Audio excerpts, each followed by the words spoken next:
എല്ലാവർക്കും ഹെൽത്ത് നോട്ടീസിലേക്ക് വീണ്ടും സ്വാഗതം. ഞാൻ ജീസ ജോർജ്. പ്രഗ്നൻസിയിൽ നമ്മൾ റൈറ്റ് മെഡിസിൻസ് എടുക്കുന്നവരാണ് നമ്മൾ എല്ലാവരും ഡോക്ടറിന്റെ അഡ്വൈസോട് കൂടി. പക്ഷെ അത് നമ്മൾ പ്രോപ്പറായിട്ട് എടുത്തില്ലെങ്കിൽ അതിന്റെ കറക്റ്റ് എഫക്റ്റ് നമുക്ക് കിട്ടത്തില്ല. കാരണം ടൈമിംഗ് എന്നുള്ളത് ഭയങ്കര ഇമ്പോർട്ടന്റ് ആണ്. ഞാൻ ഈ അടുത്ത് കണ്ട ഒരു പേഷ്യന്റില് അവർക്ക് പ്രഗ്നൻസിയിൽ ഹീമോഗ്ലോബിന്റെ അളവ് കുറവായിരുന്നു. പക്ഷെ ഹീമോഗ്ലോബിന്റെ അയൺ ടാബ്ലറ്റ്സ് എല്ലാം കഴിച്ചിട്ടും ഈ ഒരു ഹീമോഗ്ലോബിന്റെ അളവ് കൂടുന്നില്ല. പിന്നെ നോക്കിയപ്പോഴാണ് മനസ്സിലായത് ഈ പേഷ്യന്റ് അയൺ ടാബ്ലറ്റും കാൽസ്യം ടാബ്ലറ്റും ഒന്നിച്ച് കഴിച്ചു. അതുകൊണ്ടാണ് ഇതിന്റെ അബ്സോർപ്ഷനെ എഫക്ട് ചെയ്തുകൊണ്ടാണ് റൈറ്റ് മെഡിസിൻ എടുത്തെങ്കിൽ പോലും റൈറ്റ് എഫക്ട് കിട്ടിയില്ല. അപ്പൊ ഇന്നത്തെ വീഡിയോയില് ഏതൊക്കെ മെഡിസിൻസ് ഏതൊക്കെ ടൈമിൽ എടുക്കണം, എന്തൊക്കെയാണ് നമ്മൾ ഒന്നിച്ചെടുക്കാൻ പാടില്ലാത്തത്, കോമൺ ആയിട്ട് ചെയ്യുന്ന മിസ്റ്റേക്ക്, ഇത്രയാണ് ഇന്നത്തെ വീഡിയോയിൽ ഞാൻ പറയാം. അപ്പൊ നമുക്ക് നേരെ വീഡിയോയിലേക്ക് പോവാം. നമുക്ക് ഓരോ മെഡിസിൻ ആയിട്ട് നോക്കാതെ ആദ്യം തന്നെ ഫോളിക് ആസിഡ്. ഇത് നമ്മൾ പ്രഗ്നന്റ് ആവുന്നതിന് 3 മാസം മുമ്പ് മുതൽ എടുക്കണം. അതുപോലെ തന്നെ പ്രഗ്നൻസിയിൽ നമ്മൾ ത്രൂ ഔട്ട് ഫസ്റ്റ് ട്രൈമസ്റ്ററിൽ നിർബന്ധമായിട്ട് ഇത് കണ്ടിന്യൂ ചെയ്യണേ. ഇത് നമുക്ക് എടുക്കാൻ കറക്റ്റ് സമയം രാവിലെ ബ്രേക്ക്ഫാസ്റ്റ് കഴിഞ്ഞിട്ട് എടുക്കുന്നതാണ് ഏറ്റവും നല്ലത്. ഇത് നമ്മൾ ഒരിക്കലും സ്കിപ്പ് ചെയ്യാൻ പാടില്ലാത്ത മെഡിസിൻ ആണ്. ഇത് കുഞ്ഞിന്റെ ബ്രെയിൻ ഡെവലപ്മെന്റിനും സ്പൈനൽ കോഡിന്റെ ഡെവലപ്മെന്റിനും ന്യൂറൽ ട്യൂബ് ഡിഫക്ട്സ് വരാതിരിക്കാനും ഹെൽപ്പ് ചെയ്യും. അടുത്തതാണ് അയൺ ടാബ്ലറ്റ്.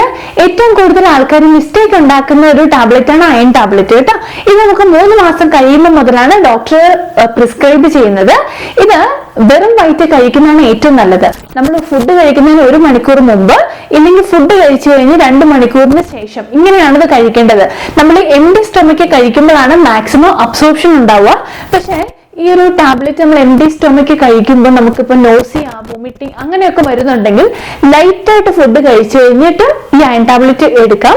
അതുപോലെ നിങ്ങൾക്ക് ഈ ഒരു പ്രോബ്ലംസ് ഒക്കെ ഉണ്ടാവുന്നുണ്ടെങ്കിൽ ഡോക്ടറുടെ അത് ക്യാപ്സൂൾ രൂപത്തിലുള്ള അയൺ ടാബ്ലറ്റ്സ് അവൈലബിൾ ആണ്. അപ്പൊ അത് മേടിച്ച് കഴിക്കുവാണെങ്കിൽ അതായിരിക്കും കുറച്ചുകൂടെ നല്ലത്. ഇത് ഞാൻ പ്രഗ്നൻസിയിൽ ട്രൈ ചെയ്തായിരുന്നു. ടാബ്ലറ്റ് എടുക്കുമ്പോൾ എനിക്ക് ബുദ്ധിമുട്ടായിരുന്നു. പക്ഷെ ക്യാപ്സ്യൂളിലോട്ട് മാറിയപ്പോൾ എനിക്ക് കുറെ പ്രോബ്ലംസ് മാറി കിട്ടി. അതുപോലെ ഈ അയൺ ടാബ്ലറ്റ് എടുക്കുന്ന സമയത്ത് മിൽക്ക് പ്രൊഡക്ട്സ് ഒന്നും കഴിക്കാതിരിക്കാൻ പ്രത്യേകം ശ്രദ്ധിക്കുക. ഈ ഒരു സമയത്തിന് ഏകദേശം അടുപ്പിച്ച് ചായയോ കാപ്പിയോ ഒക്കെ ഒഴിവാക്കുന്നതാണ് നല്ലത്. കാരണം മിൽക്ക് പ്രൊഡക്ട്സ് ഇതിന്റെ കൂടെ വന്നിട്ടുണ്ടെങ്കിൽ കാൽസ്യത്തിന്റെ അയണിന്റെ അബ്സോർപ്ഷനെ ഇത് ബാധിക്കുക. അയൺ ടാബ്ലറ്റ് കഴിക്കുമ്പം അതിന്റെ കൂടെ വൈറ്റമിൻ സി റിച്ച് ആയിട്ടുള്ള ഫുഡ് നമ്മൾ ഫുഡ് കഴിക്കുന്ന സമയത്ത് കഴിക്കുവാണെങ്കിൽ അയണിന്റെ അബ്സോർപ്ഷൻ കൂട്ടാൻ ഇത് ഹെൽപ്പ് ചെയ്യും. അടുത്താണ് കാൽസ്യം ടാബ്ലറ്റ്. കുഞ്ഞിന്റെ ബോൺ ഡെവലപ്മെന്റിനും അമ്മയുടെ ബോണിനെ പ്രൊട്ടക്ട് ചെയ്യുന്നതിനും ഈ കാൽസ്യം ടാബ്ലറ്റ് നല്ലതാണ്. ഈ അയൺ ടാബ്ലറ്റും നമ്മുടെ കാൽസ്യം ടാബ്ലറ്റും തമ്മിൽ ഒരു 2 hours ഗ്യാപ്പ് വരണം. ഇപ്പം ഉച്ചയ്ക്കാണ് അയൺ ടാബ്ലറ്റ് കഴിച്ചെങ്കിൽ രാത്രി നിങ്ങൾക്ക് കാൽസ്യം ടാബ്ലറ്റ് കഴിക്കാം. അങ്ങനെ നമ്മൾ നോക്കി പ്രത്യേകം കഴിക്കണം. വൈറ്റമിൻ ഡി കാൽസ്യത്തിന്റെ അബ്സോർപ്ഷൻ അത്യാവശ്യമാണ്. അപ്പൊ നമ്മുടെ ബോഡിയിൽ വൈറ്റമിൻ ഡിയുടെ അളവ് ഉണ്ടോ എന്ന് ഒരു ബ്ലഡ് ടെസ്റ്റ് ചെയ്തിട്ട് നോക്കാവുന്നതാണ്. അതുപോലെ പ്രഗ്നൻസിയില് തൈറോയ്ഡ് ഹോർമോണിന്റെ അളവ് കുറയുന്നുണ്ടെങ്കിൽ ഹൈപ്പോതൈറോയിഡിസത്തിനുള്ള മെഡിസിൻസ് തരും കേട്ടോ. അപ്പൊ ഈ തൈറോയ്ഡ് മെഡിസിൻസ് ടൈമിന് ഭയങ്കര സെൻസിറ്റീവ് ആയിട്ടുള്ള ഒരു മെഡിസിൻ ആണ്. അപ്പം തൈറോയ്ഡ് മെഡിസിൻസ് രാവിലെ ഏർലി മോർണിംഗ് എംപ്റ്റി സ്റ്റൊമക്കിൽ കഴിക്കണം. ഭക്ഷണത്തിന് ഒരു 30 അല്ലെങ്കിൽ 60 മിനിറ്റ് മുമ്പ്, 1 മണിക്കൂറിന് മുമ്പ് ഇത് കഴിക്കുന്നതാണ് ഏറ്റവും നല്ലത് കേട്ടോ. അത് കഴിഞ്ഞിട്ട് അത് ഇപ്പൊ തൈറോയ്ഡ് ടാബ്ലറ്റ് ബ്രേക്ക്ഫാസ്റ്റിന് മുമ്പ് കഴിച്ചു. പിന്നെ ബ്രേക്ക്ഫാസ്റ്റ് കഴിഞ്ഞിട്ട് നമ്മൾ അയണോ കാൽസ്യമോ കഴിക്കാൻ പാടില്ല. ഇപ്പൊ തൈറോയ്ഡ് കൂടെ എടുക്കുന്ന ആൾക്കാരാണെങ്കിൽ ബ്രേക്ക്ഫാസ്റ്റ് കഴിഞ്ഞ് ഫോളിക് ആസിഡ് കഴിക്കാം. പിന്നെ ലഞ്ചിന് മുമ്പ് അയൺ ടാബ്ലറ്റ് കഴിക്കാം. ഡിന്നർ കഴിഞ്ഞിട്ട് കാൽസ്യം കഴിക്കാം. അപ്പൊ ഇങ്ങനെ നിങ്ങളൊന്ന് അറേഞ്ച് ചെയ്യേണ്ടതാണ്.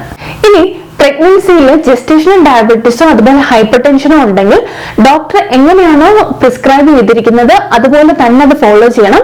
നിങ്ങൾ സഡൻ ആയിട്ട് ഈ ഒരു മെഡിസിൻ സ്റ്റോപ്പ് ചെയ്യരുത് കേട്ടോ.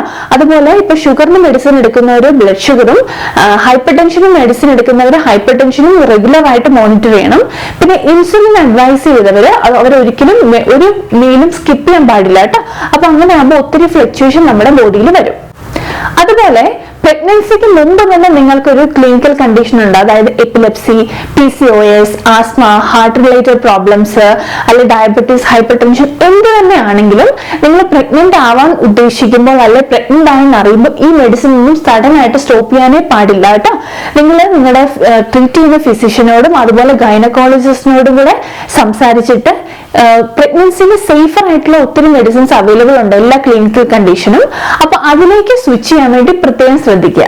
പ്രഗ്നൻസി റിലേറ്റഡ് ആയിട്ട് നമുക്ക് ചില പ്രോബ്ലംസ് വരുമല്ലോ, അതായത് ഗ്യാസ്, അസിഡിറ്റി, അങ്ങനെയൊക്കെ. അങ്ങനെയുള്ളപ്പോൾ നമ്മളൊരു മെഡിക്കൽ ഷോപ്പിൽ പോയിട്ട് ഒരു മെഡിസിൻ കഴിക്കുകയോ അല്ലെങ്കിൽ ഓൺലൈനിൽ കാണുന്ന ഹെർബൽ മെഡിസിൻ എടുക്കുകയോ ഒന്നും ചെയ്യരുത് കേട്ടോ. നമ്മൾ ഡോക്ടറോട് പറഞ്ഞിട്ട് ഭയങ്കര പ്രോബ്ലം ആണെങ്കിൽ മാത്രം ഡോക്ടറോട് ചോദിച്ചിട്ട് മെഡിസിൻ എടുക്കാം. അല്ലെങ്കിൽ നമ്മൾ ചെറിയ ചെറിയ മീൽസ് ഒക്കെ കഴിച്ച് അതിൽ നിന്ന് ബാലൻസ് ചെയ്യുന്നതാണ് നല്ലത്. എനിക്ക് ഫസ്റ്റ് പ്രഗ്നൻസിയിൽ ഭയങ്കരമായിട്ട് ഗ്യാസിന്റെ പ്രോബ്ലംസ് ഉണ്ടായിരുന്നു. അത് കഴിഞ്ഞ് ഞാൻ ഡോക്ടറോട് സംസാരിച്ചപ്പോൾ ഡോക്ടർ എനിക്കൊരു സിറപ്പ് പോലത്തെ ഒരു മെഡിസിൻ തന്നെ.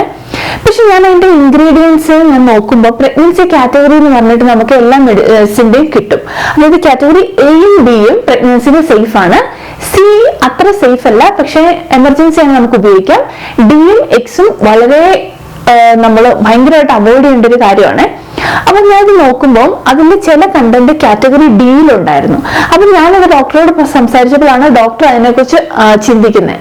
അപ്പൊ കഴിഞ്ഞപ്പോൾ പിന്നെ ഡോക്ടർ അത് സേഫർ മെഡിസിനിലേക്ക് മാറ്റി. അപ്പൊ നിങ്ങൾ ഡോക്ടറോട് സംസാരിച്ചിട്ട് പ്രഗ്നൻസി കാറ്റഗറി എ ആൻഡ് ഡിയിലുള്ള മെഡിസിനാണ് നിങ്ങൾ കഴിക്കുന്നതെന്ന്, ഏത് പ്രോബ്ലത്തിന് കഴിക്കുന്നതെങ്കിലും നിങ്ങൾ ഉറപ്പുവരുത്തേണ്ടതാണ്. അടുത്തതാണ് ഹെർബൽ ആൻഡ് ആയുർവേദിക് മെഡിക്കേഷൻ. ഇത് നാച്ചുറൽ ആണെന്ന് കാണുമ്പോൾ നമ്മൾ വിചാരിക്കരുത് ഇത് ഭയങ്കര സേഫ് ആണ്. നാച്ചുറൽ ആയിട്ടുള്ള എല്ലാം സേഫ് അല്ല. നമ്മൾ ഏത് മെഡിസിൻ എടുക്കുന്നതിന് മുമ്പ് നമ്മളോട് ഡോക്ടറോട് ചോദിച്ചിട്ട് ഡോക്ടർ ഓക്കെ എന്ന് പറഞ്ഞാൽ മാത്രം നമ്മൾ ഇതൊക്കെ എടുക്കാവുള്ളൂ കേട്ടോ. അപ്പം ഇത്രയാണ് ഇന്നത്തെ വീഡിയോ. മെഡിസിനെ നമ്മൾ പേടിക്കേണ്ട കാര്യമില്ല, പക്ഷെ ഡോക്ടറിന്റെ ഇൻസ്ട്രക്ഷൻസ് അനുസരിച്ച് അത് ഫോളോ ചെയ്ത് മെഡിസിൻ കഴിക്കാൻ പ്രത്യേകം ശ്രദ്ധിക്കുക. അപ്പൊ അത്രയാണ് ഇന്നത്തെ വീഡിയോ. നമുക്ക് അടുത്ത വീഡിയോ കാണാം. എല്ലാവരും സന്തോഷത്തോടെ ഇരിക്കുക. Be happy, keep smiling. Bye.